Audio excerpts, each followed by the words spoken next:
37장 5절부터 보겠습니다. 5절 요셉이 꿈을 꾸고 자기 형들에게 말하며 그들이 그를 더욱 미워하였더라. 요셉이 그들에게 이르되 청하건대 내가 꾼 꿈을 들으시오. 우리가 밭에서 곡식단을 묶더니 내 단은 일어서고 당신들의 단은 내 단을 둘러서 절하더이다. 그의 형들이 그에게 이르되 네가 참으로 우리의 왕이 되겠느냐, 참으로 우리를 다스리게 되겠느냐 하고 그의 꿈과 그의 말로 말미암아 그를 더욱 미워하더니 요셉이 다시 꿈을 꾸고 그의 형들에게 말하여 이르되 내가 또 꿈을 꾼즉 해와 달과 11별이 저에게 절하더이다 하니라. 그가 그의 꿈을 아버지와 형들에게 말하며 아버지가 그를 꾸짖고 그에게 이르되 네가 꾼 꿈이 무엇이냐, 나와 네 어머니와 네 형들이 참으로 가서 땅에 엎드려 네게 절하겠느냐. 그의 형들은 시기하되 그의 아버지는 그 말을 간직해 두었다. 아멘. 예. 오늘 이야기는 이제 계시의 세계에서 확정된 언약이 이제 역사의 세계에 침투해 들어올 때 역사를 사는 사람들이 어떻게 반응하는가, 그런 어떤 이야기로 볼 수 있어요. 근데 계시의 세계에서 확정된 언약의 그 내용이 역사에 들어올 때 왜 꿈이라는 형태로 들어오느냐, 왜 꿈이냐라고 하는 거죠. 알다시피 뭐 이제 꿈과 환상 여러 가지가 있잖아요. 근데 꿈으로 들어오게 되는 그 이유가 뭐냐라고 하는 거죠, 먼저. 그러니까 계시가 인간에게 전달될 때 꿈의 형태를 띠는 그 이유 가운데 하나가 뭐냐 하면 현재 우리가 알고 있는 인간의 역사 자체가 하나의 이제 허상이기 때문에 그래요. 허상이기 때문에. 그러니까 계시의 세계는 우리 인간들이 추구하는 이 인간의 역사를 하나의 꿈의 세계로 본다는 거죠. 그러니까 우리가 볼 때는 우리가 현실이고 계시의 세계는 하나님도 안 보이고 아무것도 안 보이니까 없는 거라고 취급하잖아요. 그러니까 이제 계시의 세계는 우리를 보고 저거 있는 것 같으나 없는 꿈으로 보는 거고, 우리가 계시를 볼 때는 또 하나의 어떤 꿈처럼 생각한다는 거죠. 그래서 예를 들어서 우리가 시편 잠깐 시편 13편, 시편 73편을 보면 거기에 이제 이게 아삽의 시인데 13편 1절 2절을 먼저 보면은 13편 1절 하나님이 참으로 이스라엘 중 마음이 정결한 자에게 선을 행하시나 나는 거의 넘어질 뻔하였고 나의 걸음이 미끄러질 뻔하였으니 못 찾으세요. 이는 내가 악인의 형통함을 보고 오만한 자를 질투하였음이로다. 그 지금 이 아삽의 시가 시작되는 걸 보면 왜 악인들은 강건하고 고통이 없는가 이런 거예요. 그러니까 악인의 형통을 보고 지금 이 시편 아삽이라는 사람이 의문을 품는 거죠. 그래서 이제 예를 들면은 6절 말씀. 그러므로 교만이 그들의 목걸이요 강포가 그들의 옷이다. 왜냐하면 이 역사의 세계를 사는 사람들이 다 너무 잘 되기 때문에 다 그냥 차가 2억이고 뭐 웬만하면 차가 뭐 5억이고 다 뭐 잘 되는 거예요, 말하자면.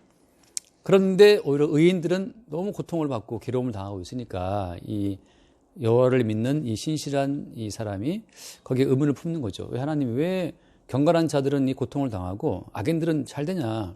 그래서 악인들이 그냥 교만이 그들의 목걸이고 강포가 그들의 옷이다. 그들이 갑질하고 있다. 그렇게 쭉 말하는 그런 내용이에요. 이렇게 되어 있었는데, 자, 이제 몇 절을 보면 되냐면은, 예를 들어서 하면 17절을 볼까요? 16절 말씀, 16절. 내가 어쩌면 이를 알까 하여 생각한지 그것이 내게 심한 고통이 되었더니, 그 다음 보세요. 17절. 하나님의 성소에 들어갈 때야 그들이 종말을 내가 깨달았다. 자, 성소에 들어갈 때 비로소 그들의 실상을, 종말을 깨달았다는 거죠.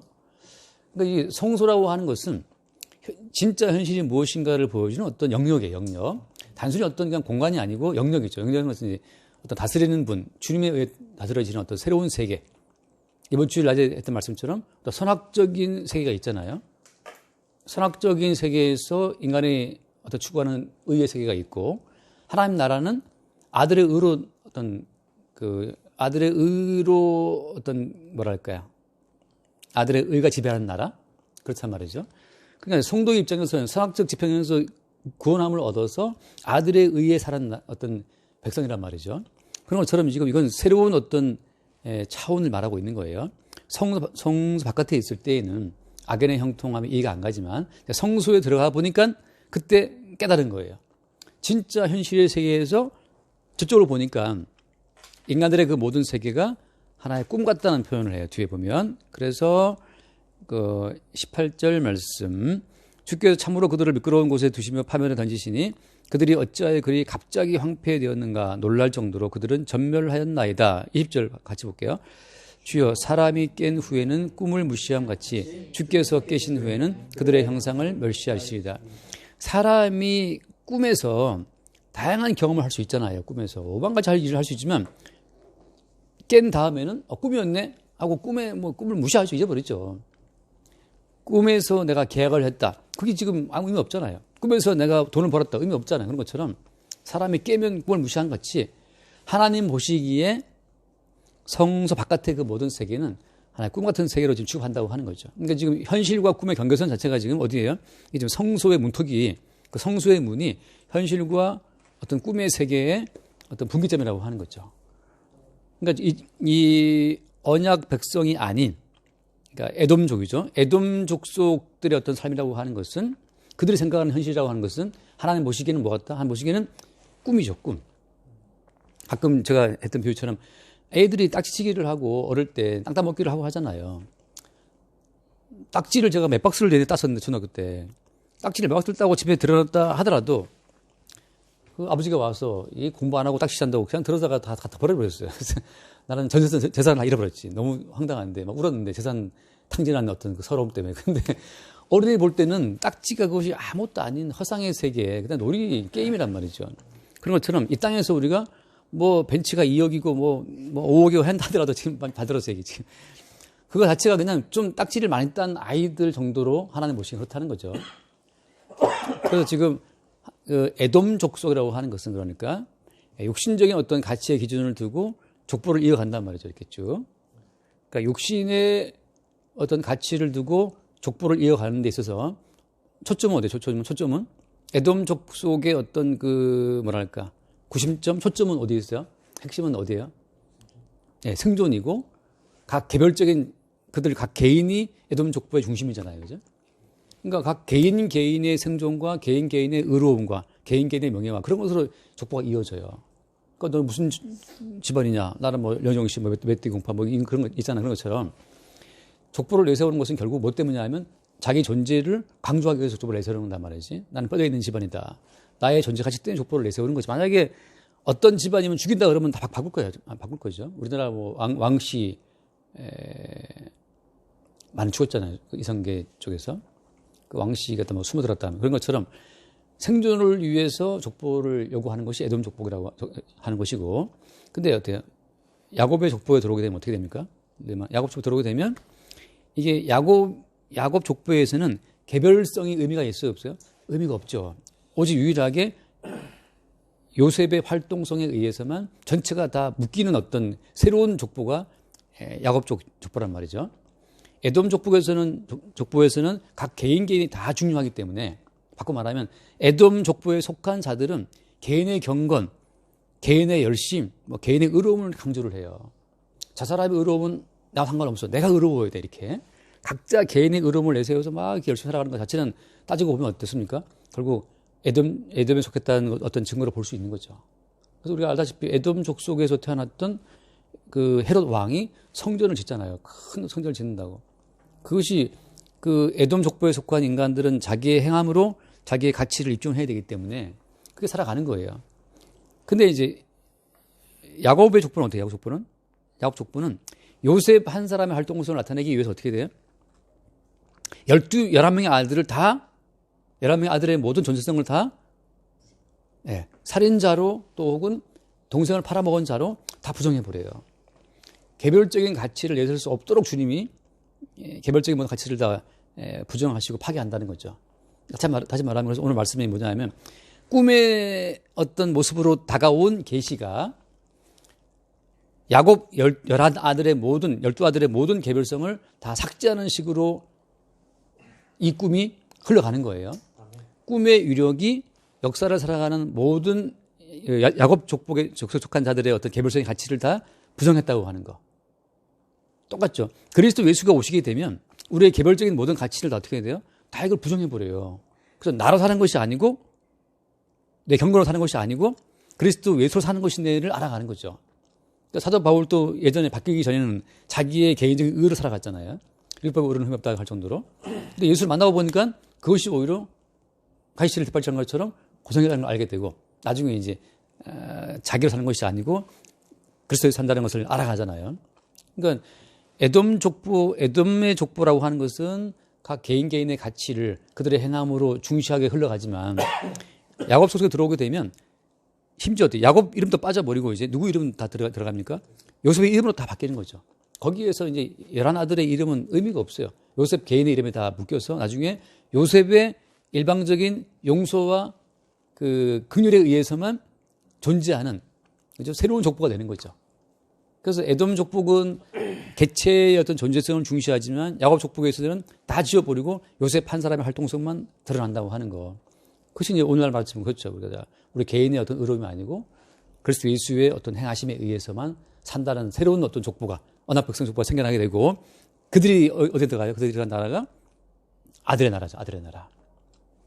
그래서 오늘 이 꿈을 보게 되면 그래서 5절 말씀에 요셉이 꿈을 꾸고 자기 형들에게 말하며 그들이 그를 더욱 미워하였더라.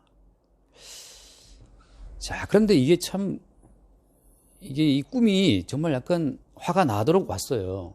왜냐하면 여기 뭐라고 되어 있습니까? 그 6절 말씀에 7절 보면 한번 볼까요? 7절. 예. 서 곡식 단을 묶더니 내 단은 일어서고 당신들의 단은 내 단을 둘러서서 절하더이다. 자, 내 단은 일어서고 형들의 단은 다 나한테 절을 하더라.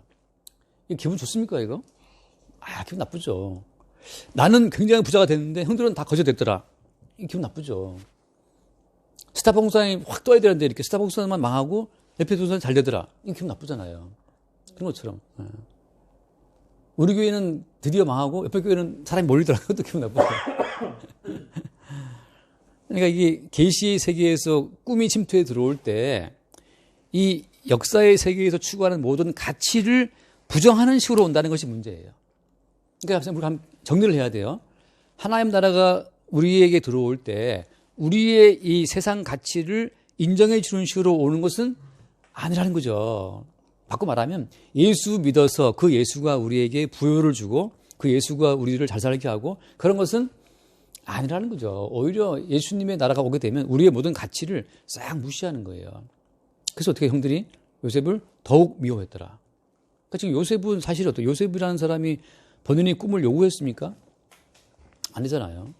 그러니까 계시의 세계가 온다는 것은 뭐냐면 우리의 원함과 상관이 있어요, 없어요? 없어요. 그러니까 뭐 100일기도 해봐도 소용없어요.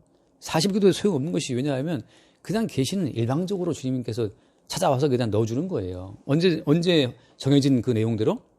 이미 창세 전에 존재가 있기 이전에 이미 확정된 그 내용 그대로 지금 침투에 들어와서 그냥 계시 그 꿈을 통해서 계시를 요셉 속에 박아주신 건데 요셉이 이걸 원한 것도 아니고 형들도 얼마나 이런 꿈을 꾸고 싶었겠어 사실은. 이미 요셉이 먼저 꿔버렸잖아요. 꿈이 이제 온 거죠. 꿈이 왔어요. 그러니까 인간의 모든 행위를 다 없애는 거예요. 아까 제가 처음에 드린 말씀처럼 왜 계시가 꿈으로 왔느냐 하면 꿈이라고 하는 것은 인간의 모든 원인을 다 부정합니다. 현실의 세계에서는 내가 뭐 전화할 수도 있고 내가 뭐 어떤 원인을 제공해서 그의 마음을 얻을 수도 있지만 꿈이라는 것은 인간이 어떻게 개입할 수가 없어. 그냥 꿈은 그냥 꿔지는 거니까. 그래서 인간의 모든 행위의 원인을 제거한다는 점에서 계시가 꿈으로 오는 거예요. 야, 계시는 니들이 손댈 곳이 없어. 니들이 뭐 잠을 자든 니들이 일을 하든 니들이 무슨 죄를 범하든 선을 행하든 니들의 행위와는 아무 상관이 없다. 인간으로부터 모든 원인을 싹 제거하는 게 꿈이에요. 그러니까 이 계시가 꿈으로 왔다는 것 자체는 바리새인들처럼 뭐 선을 행했네 무슨 기도를 했네 이게 아무 짝에 쓸모 없어요. 그러니까 형들이 지금 화가 나는 이유는 뭐냐면 아버지 야곱을 위해서 이 집안을 위해서 더 열심히 일한 자들은 자기들인데 그렇잖아요. 어린 13살, 17살 먹었나? 지난주에? 요셉이 아직 어린 데가 무슨 큰 일을 많이 했겠어요. 실제 일을 많이 한 것은 형들이 많이 했지. 근데 오히려 그 일한 것도 없이 아버지가 입혀준 좋은 옷만 입고 때 탈까봐 싶어서 그냥 조심조심 다녔던 그 명품 입고 다녔던 그 요셉인데 뭘 했겠냐 말이지. 근데 오히려 일한 것도 없는 요셉에게는 이렇게 놀라운 꿈이 주어지고 열심히 일한 자기들한테는 오히려 절을 하다가 쟤한테 이게 화가 나는 거죠. 이제 계시가 꿈으로 왔다는 것 자체가 인간의 모든 행위를 삭제한다는 거. 또 어떤 또 이유가 있냐면 예측을 할 수 없어요. 꿈이라는 것은. 모든 사람의 일이라는 것은 흘러가는 추이를 보면 대충 이게 예상이 가능하단 말이지. 지금 계약을 어떤 입주자 왔다 갔다 하면 우리가 예상할 수 있잖아요. 그죠? 아, 이거 좀 계약이 되겠다 예상할 수 있지만 꿈은 난데 없어요. 난데 없어. 저 전날 꿈을 꾸게 되면 상태가 매우 안 좋은 상태인데 불구하고 정말 너무너무 좋은 꿈을 꾸는 때가 있었거든. 그래서 그냥 바로 일어나서 막 불 켜고 막 찾았어요. 그거. 와, 성경이 거기 있는 거야. 막 너무 막 근데 상태가 그때 너무 안 좋았는데 꿈은 제가 처음으로 우리 봤다시피 마하나임이라고 했잖아요. 공부. 천사들의 군대. 예. 하나 여호와의 군대, 천사들의 군대. 제가 마하나임을 처음으로 이거였구나 하고 알았는 게 꿈에서요. 꿈에서 그 마하나임이 와서 내가 푸득 깨갖고. 그러니까 그날 내가 뭐 화를 내고 누구랑 싸우고 뭐 그런 감정 아무 상관없이 그냥 꿈은 온 거야. 꿈은 오고 헙지고 보니까 거기 마하나임이 있어. 야, 여기 마하나임이 있었구나. 주님이 다 작업 중에 있다는 사실을 이제 나의 개인적인 감정, 누구랑 내가 싸웠고 안 좋았고 그거 아무 상관없이 주님은 이미 마하나임을 동원해서 일을 하고 있는 거예요. 그러니까 주님의 일은 우리의 상태, 뭐 기분 따위와 아무 상관이 없어요. 우리는 날씨가 안 좋으면 괜히 우울해지고 그러지만 주님 입장에서는 우리의 상태와 뭐 존재와 아무 상관없이 일을 하신다는 거. 그게 계시란 말이죠. 그러니까 여기서 우리는 어떤 계시 확정성을 보면서 불안정한 우리의 삶을 보면서 계시 확정성 앞에서 불안정한 우리의 삶을 부인할 수 있는 자유가 생기는 거죠. 내가 나쁜 생각을 품었기 때문에 주님이 화나시지 않을까? 그건 네 망상이죠, 그것은. 그게 이제 꿈이에요, 꿈. 내가 뭐 부부싸움을 했다, 내가 친구랑 싸웠다, 뭐, 그거랑 계시가 상관이 있습니까, 없습니까? 없어요. 흔히 하는 비유처럼 비가 막 와도 비행기가 구름 위로 올라가잖아요. 거기는 너무 맑잖아요. 저도 처음 비행기 탔을 때, 제주도 실험여행 갈 때 탔는데, 날이 안 좋았거든. 내가 결혼 때 비가 왔다고. 근데 비행기 타고 쫙 올라가니까 진짜 하얀 구름, 몽실몽실한 구름 위로 이렇게 전하니까 너무 예쁘더라고, 하늘이. 그런 것처럼 계시의 세계는 우리의 삶과 아무 상관이 없어요. 그래서 꿈이에요. 인간에 손댈 수도 없고 인간이 무슨 원인을 해서 거기에 참여할 수가 없고. 그러니까 절대 인간은 계시의 세계에 침투할 수 있다 없다? 없어요. 그러니까 우리가 꿈의 세계에 침투할 수 있습니까? 우리가 꿈의 세계에 침투해서 꿈을 바꿀 수 있나요? 바꿀 수 없죠. 그런 것처럼 가끔 우리가 양치하고 뭐 머리 빗고 할 때 거울을 보면 우리가 거울로 들어갈 수 없잖아요. 그죠? 분명히 거울 속에 뭐가 있는 것 같은데 그걸 못 들어가는 것처럼 이 성경이라는 자체가 문자가 돼 있기 때문에 이거 뭐 연구하면 알겠지. 천만의 말씀. 아무도 이 성경 속의 세계에 못 들어가요. 꿈에 못 들어가듯이 우리의 어떤 이 인식으로 성경의 세계에서 우리가 못 들어간다는 거. 그러니까 꿈으로 왔다는 것은 인간이 어떻게 할 수 없다는 거. 이거 어이가 없네? 뭐, 어이가 저 맷돌에 자루라면서. 이거 돌려야 되는데 이게 어이가 없는 거지. 어이가 없네. 꿈으로 왔다는 것은 어이가 없네. 어떻게 내가 참여할 수도 없고, 어떻게 내가 좀 도와드릴까요? 숟가락을 올 수도 없어요. 이게 꿈이라는 자체가. 우리 인간의 의식을 다 배제하고 그냥 턱 주어진 거라서. 그래서 계시는 꿈으로 오는 거예요. 인간이 참여할 수도 없고, 개입할 수도 없고, 인간이 바꿀 수도 없고, 예측할 수도 없고, 니들은 그냥 구름 아래에 있는 존재인 것처럼 갇힌 존재. 일방적으로 계시의 세계에서 오신 주님에 의해서 구원을 받아야 될 존재라고 하는 거죠. 그래서 그 계시가 오게 되면 어떤 반응이 온다? 계시를 받은 자를, 계시를 안 받은 사람들이 엄청 미워한다는 거. 왜 미워하죠? 인간의 모든 행위로서의 원인을 싹 무시하니까. 그동안 내가 일에 두 번 금식하고, 내가 11조하고, 내가 봉사 많이 했는데, 왜 내가 쟤보다 못한 취급 받아야 됩니까? 쟤는 지금 창녀고, 세리고, 강도인데, 쟤는 구원받고, 우리는 뭡니까? 라고 하는데, 그게 계시의 세계예요. 왜냐하면, 이 육신으로 살아가는 역사의 모든 세계는, 아까 봤던 것처럼, 꿈으로 주님께서 취급하시니까. 니들이 그건 지금 헛꿈 꾸고 있는 거야. 선악과를 먹고, 마귀가 배후에서 조종해주는 그 꿈의 세계에 지금 살고 있어갖고, 꿈의 세계의 사람 특징의 말은 뭐냐 하면 자기의 행위를 원인으로 해서 어떤 결과를 만들려고 하는 것. 자기의 선을 심어서 하나님의 복을 받고자 하는 것. 그 모든 것들이 다 꿈의 세계에서 벌어지는 양상이라고 하는 거예요. 근데 사람이 잠을 깨면 꿈을 무시하는 것처럼 주님께서는 꿈 바깥에 현실의 세계에 계신 분이기 때문에 진짜 현실이죠. 그래서 인간들이 만드는 그 모든 행위로 인한 세계를 다 무시하기 때문에 나오는 반응이 미워한다는 거죠. 미워한다. 그러니까 그렇잖아요. 세례 요한이 왔다. 선지자가 왔다. 예수님이 왔다. 이 육신적인 사람들이 어떻게 대우합니까? 못 박아 죽이거나 고성의 떡과 수고의 물을 마시게 하거나 요셉처럼 요셉을 팔아먹거나 그러니까 이것이 뭐냐면 계시가 주어진 계시를 담고 있는 그 존재를 이 역사의 세계는 육신에 속한 자들은 용납을 할 수가 없어요. 왜? 육신적인 모든 가치를 싹 다 부정하니까. 또 쉽게 말하면 천국 갈 수 있는 천국 우리가 뭘 해서 천국 갈 수 있습니까? 이미 천국 갈 자는 어때요? 이미 확정이 돼 있기 때문에 이거 정말 이거야말로 모든 종교를 주저앉히는 선언이에요. 이미 천국 갈 자는 이미 창세 전에 야곱은 사랑하고 에서는 위하고 돼 있다. 이것이 인간의 모든 종교적인 노력을 주저앉히는 거예요. 지사님 그래 해봐야 소용없어요. 지사님 이리 두면 그래 해도 소용없습니다. 선교한다 소용없어요. 그걸 뭘 함으로 인해서 하나님 기뻐하신다는 그것은 하나의 내가 볼 때 미신이고 그게 이제 말하자면 허상의 세계에 사는 사람들의 주장이거든요. 근데 요셉이 다 꿈을 꾸고 형들은 다 나한테 잘하던데 그 한마디 말로 형들은 분노할 수밖에 없죠. 그동안 아버지가 열심히 수고했는데 결국 우리의 처지라고 하는 것이 잘하는 것이냐 말이죠. 그러니까 저도 옛날에 기도할 때 하나님의 음성을 듣고 싶다. 아까 전에 우연히 내가 유튜브 보다 보니까 그 차인표 씨가 간증하는 말을 약간 하더라고요. 그 짧은 영상으로. 정말 내가 듣고 내가 야 이런 엉터리들이 어떻게 깔려 있나. 참 말도 안 되는 헛소리들을 하는데 그걸 또 아멘하고 막 그러는데 그렇게 하나님 음성을 듣고 싶었대요. 그 차인표 씨가. 이거 들으면 또 뭐 화날지 모르겠는데, 그러면 내게 들을 일은 없겠지만. 듣고 싶었는데, 하나님 그 음성이 안 들리더라는 거지. 근데 인도에 뭐 어디 비민청 가서 선교하러 갔는데, 그 인도에 가난한 아이의 손을 딱 잡는데, 그때 마음이 들리더래. 인표야, 네가 이제 왔느냐. 내가 여기 인도에서 너를 기다렸다. 뭐 이딴 소리를 너는 뭐 사람 앞에 태어났다. 이러면서 막 그런 말을 해주라는 거죠. 네가 꿈에서 꿈의 소리를 들었구나. 헛소리를 들었다. 허상의 세계에서 자기 존재를 긍정해주는 그 모든 말, 그거 다 사기치는 말이거든요. 그런 것이 또 기독교의 이름으로 막 퍼져나가고 있으니까 도대체 이것은 뭐 이장님이 아니 누구죠? 그 요즘에 정명석이만 문제가 아니고 그런 것도 다 문제인 거예요. 계시가 오게 되면 그냥 자기 부인이고 죽어마땅한 나 자신이고 내가 행했던 그 모든 가치가 부정당하는 건데 거기에 무슨 네가 사람 밖에 태어난 사람이란 헛소리를 야곱에게 했던 말이 뭐죠? 야곱은 사랑하시고 했잖아요. 그죠? 근데 야곱은 사랑하시고 했던 그 야곱을 향한 그 하나님의 사랑이 어떻게 표현됐어요? 야곱의 모든 개인적인 꿈을 삭제하는 식으로 하나님 사랑이 이루어져요. 따라서 사랑한다 말했는데 그 사랑이 사랑 같지가 않아요.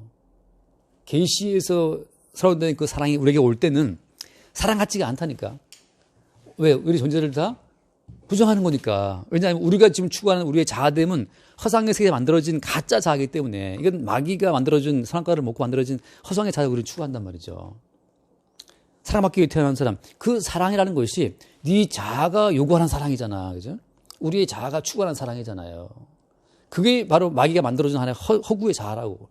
진짜 계시의 세계에서 만들어진 그 사랑은 허구의 자아를 깨뜨림으로써 그리스도 예수 안에서의 새로운 자아를 말씀하시는 거거든요. 그러니까 그리스도 예수 안에서의 우리의 위치가 있기 때문에 세상에서의 우리 위치를 뜯어내서 그리스도 예수 안으로 옮겨 붙이는 과정이기 때문에 아픔이 따라와요.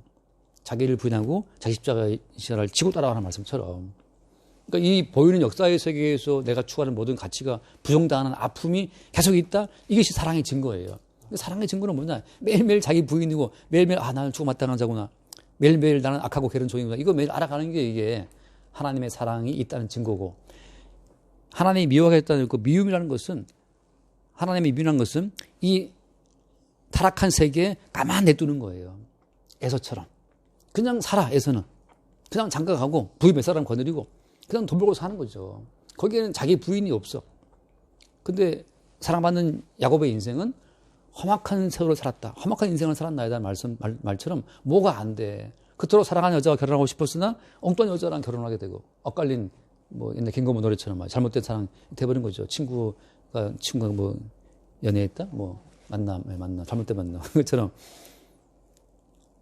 10번이나 번역당하고 뭐 한두 번은 해서 뭐 결국은 누가 다리를 절름거립니까? 에서는 말짱하잖아요. 근데 야곱은 다리를 절름거리고 험악한 인생을 살아가지고 진짜 주름살이 이렇게 팼겠지. 지팡이 쪽 갔다 갔다 쩔쩔 하면서 뭐 김대중처럼 이렇게 살았단 말이지. 지팡이 짚고. 그냥 볼 때는 누가 실패자냐 하면 야곱이 실패자예요. 근데 하나님 말씀하시기를 내가 야곱은 사랑한다. 아니 사랑이 있다고 합니까? 사랑한다며. 사랑한다면서도 아까 아사베 씨처럼 아기는 잘 되고 강간한데 사랑한다면서 나를 괴롭힙니까? 왜 이 허구의 세계에서 진실의 세계로 우리를 끄집어 드리는 과정이라서 그러게요. 그러니까 십자가라고 하는 과정을 통해서 우리가 진짜 세계에 들어가는 과정이기 때문에 이 땅에서의 어떤 그 모습을 보고 하나님 사랑을 어떤 측정한다? 그게 참 잘못된 이제 어떤 무지의 세계 속에 살고 있는 자들의 고백이라고 하는 거죠. 그래서 그 뒤에 보면 이제 8절 말씀. 8절에 그의 형들이 그에게 이르되 네가 참으로 우리의 왕이 되겠느냐. 내가 볼 때는 이 형들의 표현이 좀 과하지 않아요? 그냥 동생이 꿈꿨으면 너 꿈꿨구나. 아이고 꿈깨 이러면 하면 되는데 아니 이 요셉이 지금 꿈에 맞지도 모르는데 왜 이렇게 반응을 과하게 보입니까? 네가 우리의 왕이 되겠느냐. 이 왕이란 말을 언제 썼습니까? 예수님이 오셨을 때 누구죠? 롯이 소돔과 고모라에 있을 때도 그 사람들이 롯에게 변했단 말이고 예수님도 어때요? 예수님 유대인 왕이나 하셨을 때 사람들이 예수님을 왕으로 인정합니까? 안 하죠. 그냥 미치광이 말처럼 할 수 있는데 왜 이렇게 왕이 되겠느냐라는 말로 이렇게 과한 반응을 민감한 반응을 보이는 거예요. 이 꿈이 뭐기 때문에 개꿈이 아니고 계시기 때문이에요. 그러니까 계시로 온 꿈은 자기도 모르는 사이에 영향력을 막 미쳐갖고 뭔가 어떤 변화를 만들게 돼 있어요. 어떤 반응을 핍박을 불러일으키는 매를 버는 반응이 따라온다는 거죠. 나는 편하게 살고 싶은데 계시가 오게 되면 핍박이 따라와요. 그래서 이렇게 마태복음 봤던 것처럼 마태복음의 그 5장에 마태복음 5장 그 10절을 한번 봅시다. 10절 의를 위하여 박해를 받은 자는 복이 있나요? 천국이 그들의 것입니다. 11절 한번 봐주세요. 나로 말미암아 너희를 욕하고 박해하고 거짓으로 너희를 거스르고 모든 악한 말을 할 때에는 너희에게 복이 있나니 기뻐하고 즐거워하라. 이 보면 나로 말미암아 너희를 욕하고 박해하고 나와 있잖아요. 누구로 말미암아? 예수로 말미암아. 인도에 가서 불쌍한 사람 도와주는 것 때문에 박해받은 그거 아니에요. 그거 하면 어때? 그거 하면 어떻게? 그거 하면 오히려 더 칭찬 듣습니다. 이 시대가 김혜자 아줌마가 고소로 때리지 말라 뭐 책 썼잖아요. 그렇게 누구 도와주고 그러면 다 칭송해줘요. 그분 좋은 분이야. 차인표 씨가 인도에 가서 뭐 도와줬다. 훌륭한 분이야. 훌륭한 크리스찬이야. 다 칭찬 듣지. 근데 뭐가 복이 있는 겁니까? 그리스도 예수로 말미암아 욕을 먹고 박해를 받는 악한 말을 듣는 이게 복이 있다고. 근데 오히려 무슨 션이니 뭐 정혜영이니 뭐 차인편에 가서 도와주고 그러면 다 칭찬하죠. 방송에서 불러주고 막 훌륭하다 그러고 얼마나 도왔네 마네요 그러는데 그것은 오히려 복이 아니고 제가 볼 땐 그건 복이 아니고 아무튼 그 뒤에 말은 하지 않을게요. 아무튼 그건 복은 아니에요. 그냥 이 허구의 세계에서는 허구의 세계를 잘 유지하기 위해서는 그런 인간들의 어떤 행위가 필요하거든요. 정치도 필요하고 종교도 필요해요. 종교도 지금 우리나라 지금 자살률이 OECD 뭐 거의 1위잖아요. 근데 어떤 사회학자가 쓴 글을 보니까는 종교가 쇠퇴하는 나라가 종교의 쇠퇴와 자살자의 증가가 같이 간다는 거죠. 그래서 그냥 말로 신이 죽은 사회에서는 인간도 죽는다는 거예요.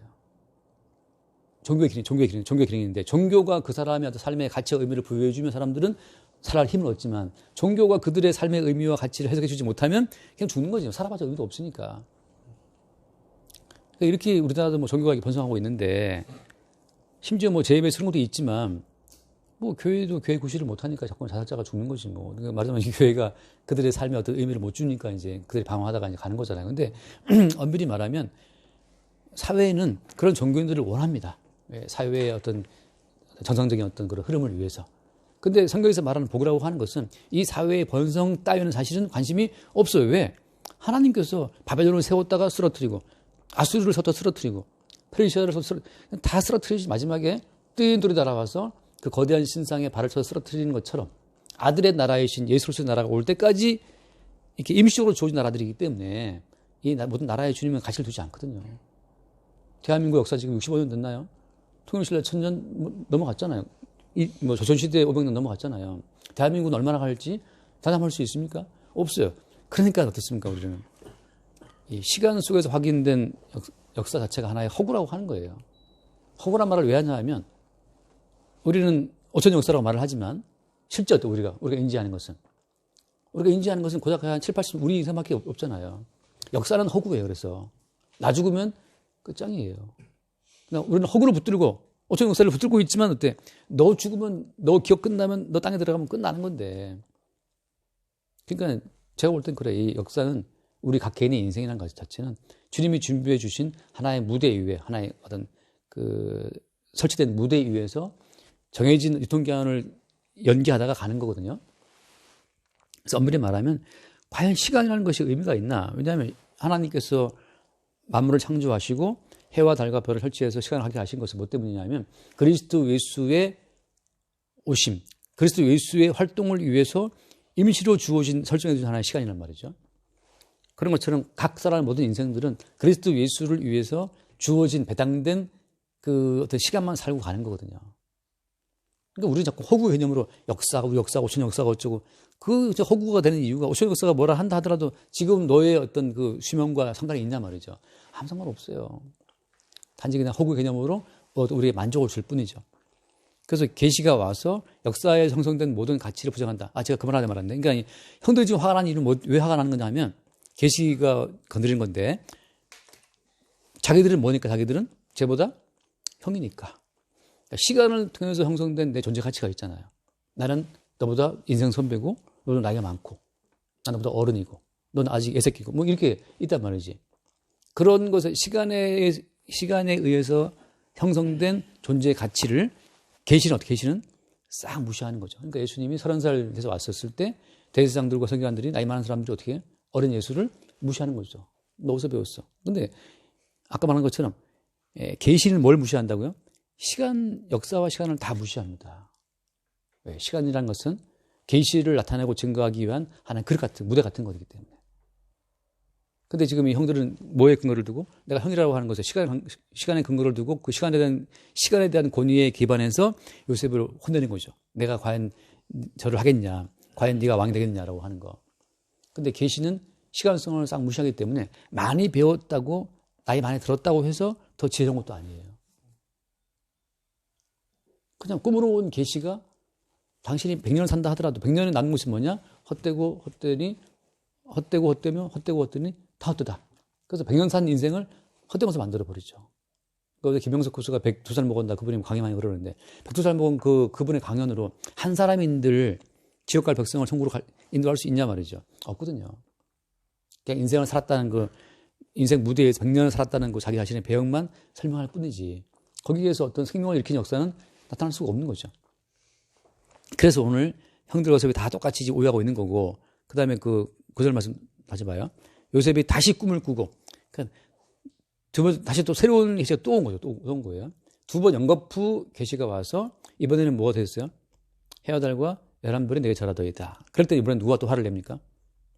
아버지가 화를 내요. 그를 꾸짖죠.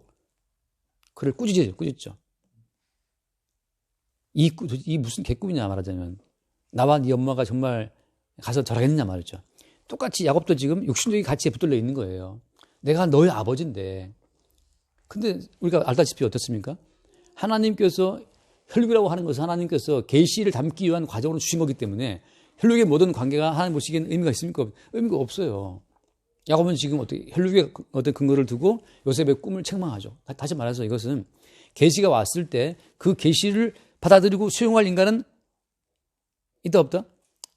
아무도 없는 거예요. 왜냐하면 계시는 인간의 모든 가치를 때려 부수면서 오기 때문에 그래요. 인간의 가치를 존중해주고 오면 좋겠는데 인간의 모든 가치를 싹 무시하고 오기 때문에 아무도 육신에 속한 사람들은 계시를 수용할 수가 없는 거죠. 이게 왜 필요한 겁니까? 아까 드린 말씀처럼 꿈에 침투할 수가 없는 것처럼, 계시의 세계에 침투할 수 없는 것처럼 인간의 모든 행위는 계시의 세계에 관여할 수가 없잖아요. 그죠? 이게 왜 중요해요? 그래야만 계시의 주인공이신 예수 그리스도의 단독적인 일방적인 은총에 의해서만 건진받는 계시의 그 완성이 이루어지는 거예요. 만약에 이 꿈에 아빠가 개입하든 엄마가 개입할 수 있었더라면 그러면 그 사람은 지금 계시의 세계에 어떤 하나의 지분을 요구할 수가 있단 말이죠. 근데 아까 말한 것처럼 하나님 나라는 아들의 나라이기 때문에 아들이신 예수 그리스도의 단독적인 행위에 의해서만 전체가 사는 구조. 그래서 어때요 거기서? 요셉 한 사람의 이름으로 전체 이스라엘이 구원받고 살아가야 되는 것처럼 천국이라는 것은 그리스도 예수의 이름에 의해서만 구원받는 나라. 거기에 되기 때문에 나머지 모두는 그 예수 그리스도에게 반항하고 대들고 꾸짖고 책망하는 식으로만 반응을 볼 수밖에 없다는 거죠. 지금 야곱은 아버지는 어떻게 그를 꾸짖고 하냐 꾸짖었어요. 이 꾸짖음이라는 단어가 떠오르죠, 그죠? 베드로가 예수를 붙잡고 꾸짖었어요. 책망해 그러지 하지 말라고. 예수님 왜 자꾸 중량만 하냐 말이죠. 그럼으로써 예수님이 걸어가신 십자가의 그 계시의 길에 베드로를 포함해서 아무도 거기 참여할 수 없고 어떤 반응을 보여요? 오히려 꾸짖고 오히려 미워하고 화를 내고. 그래서 모두가 다 십자가에 죽임당하신 예수 그리스도 앞에 반항하고 대들고 꾸짖고 미워하고 왜 내 가치를 무시합니까?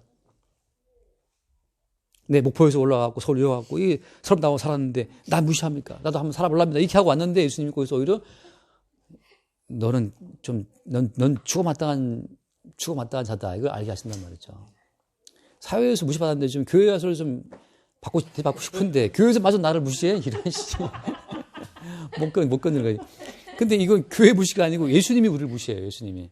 그래서 오늘 밤 너희들 다 나를 버리리라. 다 나를 버리리라. 이 계시가 왔을 때 엄마, 아버지, 형들 다 요셉을 다 무시했어요. 그러니까 요셉이 어떻게 보면 약간 외로워요, 안 외로워요? 이제 그때부터 약간 외로운 거야. 이거 왜 다 나를 무시하지? 나는 내가 꿈을 꾸고 싶은 건 아니고 그냥 꿈이 왔을 뿐인데, 다만 나는 이 꿈을 말았을 뿐인데, 왜 형들이 갑자기 나를 더 미워하고, 아버지 나를 막 책망하시고, 나들 어쩌란 말이냐 이거예요. 꿈은 이미 왔어. 근데 요셉도 영악했으면 꿈을 닫고 있으면 좋은데, 이거 떠벌린단 말이야. 아직 나이가 어려가지고. 근데 이것도 어때요? 계시가 오면 이 계시를 말을 안 할 수가 없어요. 말 안 하면 내가 죽어요. 갑갑해서 이거 말을 안 하면 막 환장해요. 그래서 이제 가끔 밥 먹다가도 이제 얘기 듣다 보면 도저히 저게 말도 안 되는 소리를 막 할 때, 안 돼, 참아야 돼. 좋은 관계를 유지하자. 화평하게 지내자. 하고 이제 참고 밥 먹다가 툭 나와버려요. 근데 그건, 성경은 그렇게 돼 있는데, 그때 또 이제 이게 조금 기분이 나쁘면서, 네가 내 말을 무시하냐. 나는, 무시한 게 아니라 그랬는데, 그럴 수도 있죠. 그러니까 가능한 저도 이제 말을 침묵은 금이니까 금을 좀 많이 담아갖고 올려고 애를 쓰고 갔지만, 그게 그만 이제 나올 때가 있단 말이죠. 그러니까 요셉도 이 계시로 온 꿈이 요셉을 압박해서 강권해서 말을 하게 한 거예요. 계시의 계시됨을 드러내는 통로로 요셉을 부름받은 거기 때문에. 여기서 지금 요셉 지금 본인도 오해하고 있는 겁니다. 뭘 오해하고 있는 거예요? 요셉 본인 지금 내가 정말 이렇게 내가 왕 되나 말이지. 그런 어떤 꿈을 품고 있었기 때문에 어때요? 나중에 팔려가고 개고생이 요셉을 압박하는 게 따라오는 거예요. 자, 이거 말씀할게요. 계시를 받은 사람일수록 더 많은 그 주님께서 그 사람을 죽이는 부정시키는 사건이 따라옵니다. 네. 이거 왜 따라와야 되는 거예요?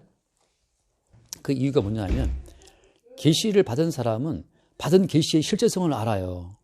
그래서 딱 보게 되면 다 거짓 같은 것들이고 다 허상이기 때문에 자기도 모르게 자기 육신이 그냥 오만해져요. 우리가 하나만 읽고 마칩시다. 그 고린도 후서를 보면 제가 여러 번 인용하긴 했지만 고린도 후서 그 12장에 보면 12장 7절 말씀해 봅시다. 7절. 12장 7절. 여러 계시를 받은 것이 지극히 크므로 너무 자만하지 않게 하시려고 계시가 오면 너무 큰 계시가 왔기 때문에 자기도 모르게 어때? 육신을 입은 자들은 그것 때문에 자만하게 됩니다. 이게 나 자만하면 우습게 보여. 이게 저건 아닌데 저건 허구고 허상이고 저건 진짜 왜 저렇게 엉터리에서 들리고 있지? 그래서 그냥 자기도 모르게 이제 이게 자만하게 된다고. 그래서 주님께 어떻게 하냐면 육체의 가시 하달을 주셔서 나를 쳐서 너무 자만하지 않게 하라 하십니다. 그래서 이제 이 바울이 무척 주님 앞에 터지고 이제 사단의 사자를 받아서 그냥 고생을 하는 거거든요. 똑같이 어떻게 요셉도 마찬가지죠. 요셉이 어떻게 됩니까? 요셉이 그에게 온 그 계시의 실체로 드러날 때까지 어떤 과정을 거칩니까? 착고에 매이고 사슬에 매어가지고 고통하는 따라온단 말이죠. 그게 얼마나 시간이 길었어요?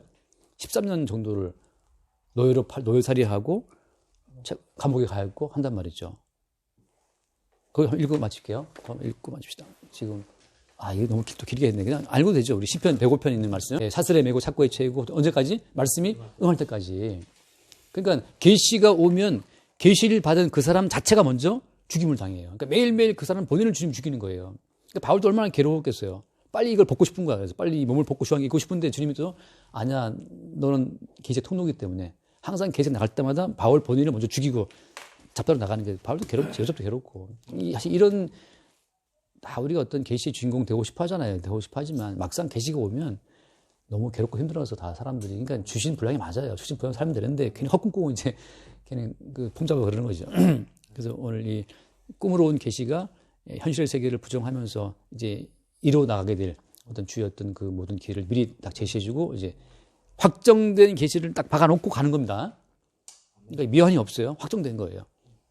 이거죠. 기도하시죠. 주님 감사합니다. 저희가 살아가는 이곳, 이 시간이 전부 허구임을 다시 한번 깨닫게 하신 참으로 감사드립니다. 아멘. 이 허구 가운데 주님께서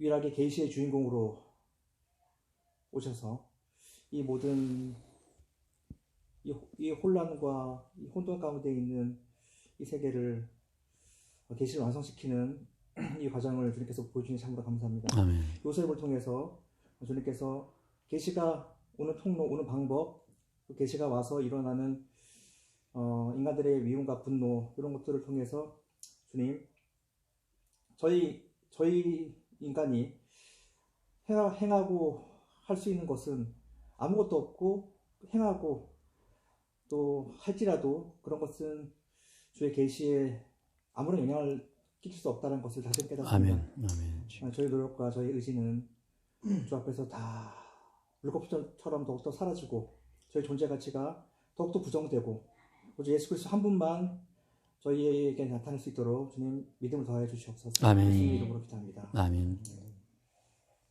주님 감사합니다. 계시가 꿈을 타고 이 땅에 오게 되면 이 땅에 우리가 추구하고자 하는 생존을 위해 붙들고 있는 모든 것들이 헛되고 헛됨임을 늘 말씀을 통해서 배우게 하게 해주시고 나로서 사는 것이 아닌 주님의 십자가의 은총으로 내가 살고 있음을 날마다 깨닫게 하는 그런 은혜스러운 일상이 될 수 있도록 주님의 이름으로 기도드렸사옵나이다. 아멘. 감사합니다. 요셉의 꿈을 통해서 계시의 세계와 역사의 이 세계가 서로 바뀌어져 있음을 알게 해주셨습니다. 우리는 눈을 보이는 이 역사의 세계에 목매어 살고 있지만 이것은 거짓이며 허구며 수백 년이 지나고 수천 년이 지나면 한시적으로 없어질 것들이기 때문에 여기에 목매이지 아니하고 참으로 우리에게 요셉의 꿈으로 왔지만 그 꿈의 세계, 계시의 세계가 참 진리의 세계임을 오늘 알게 해주셨습니다. 또 진리, 허구의 세계에서 진리의 세계로 이렇게 끌어나가기 위해서 우리에게 많은 고난을 주시는 것도 또 요셉의 꿈을 통해서 알게 해주셨습니다. 예수님의 이름으로 기도드립니다. 아멘. 주님 감사드립니다. 우리의 존재 가치를 항상 펴뜨려 주시고 오직 예수만 드러날 수 있도록 늘 붙들어 주시기를 원합니다. 아멘. 주님 오직 계시의 통로로서 참으로 주님께서 사용하여 주옵시고 오직 우리는 예수의 증인으로서만 사용될 수 있도록 주여 늘 이끌어 주시고 우리 세계를 다 품어 주시기를 바라오며 우리 주 예수 그리스도의 이름으로 기도드립니다. 아멘. 요셉과 그 형제들과 가족을 통해서 계시의 참된 주인공이신 그리스도 예수를 보게 하심 같이 우리의 삶을 통해서도 우리 삶의 참된 주인이신 그리스도 예수를 새롭게 발견할 수 있도록 축복하여 주옵소서. 우리 주 예수로 기도드립니다. 아멘. 수고하셨습니다.